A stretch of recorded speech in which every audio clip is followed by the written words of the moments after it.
imbere yawe ngo duhabwe umugisha nawe ngo munsi y'ibendera ryawe tuhagarare dushikane tuzamuye amaboko yacu tuguhe icyubahiro ukwiye kuko nta wundi uhwanye nawe isi no mu ijuru. Nanone tuje imbere yawe ngo duhabwe umugisha nawe ngo munsi y'ibendera ryawe tuhagarare dushikane tuzamuye amaboko yacu tuguhe icyubahiro ukwiye kuko nta wundi uhwanye nawe isi no mu ijuru. Amahanga yose apfukame avuge gukomera kwawe, abo mu ijuru barahimbaza natwe mu isi tuti amen. Wangize ubwoko bukomeye unsumbisha amahanga yose nanjye icyo mbereyeho mu isi ni ukugira ngo nguhimbaze. Amahanga yose apfukame avuge gukomera kwawe,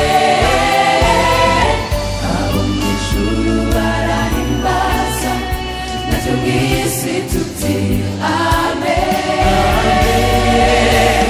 Wangize ubwoko bukomeye unsumbisha amahanga yose nanjye icyo mbereyeho mu isi ni ukugira ngo nguhimbaze.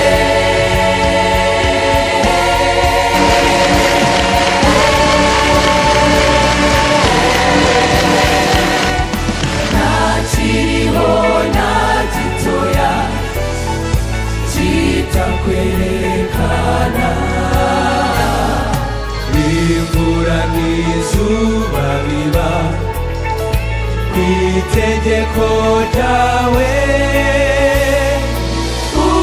ibizima kubaho kandi ubitunga byose, ntaho twahungira Imana kuko nawe itaba.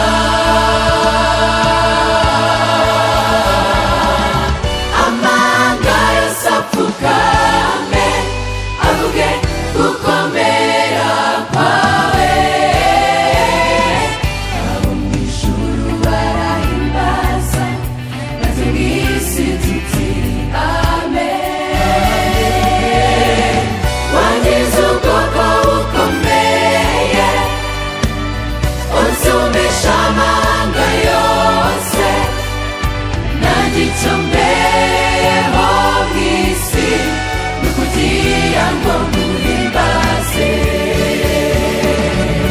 Nanjye icyo mbereyeho mu isi ni ukugira ngo nguhimbaze,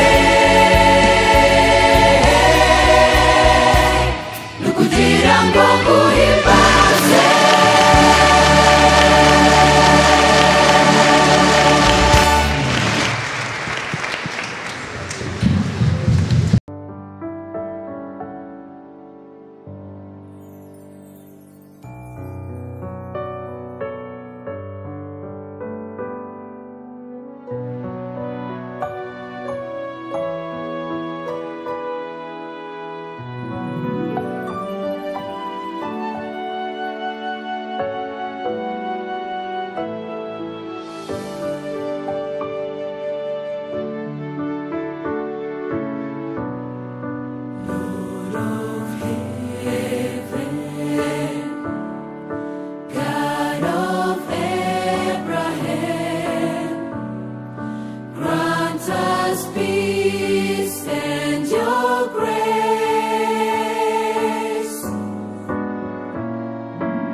Merciful Father,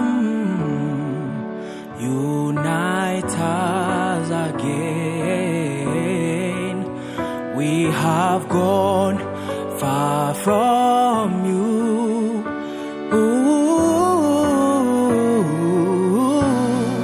But we believe that since you came to die for our sins, you will heal the weary hearts of your children.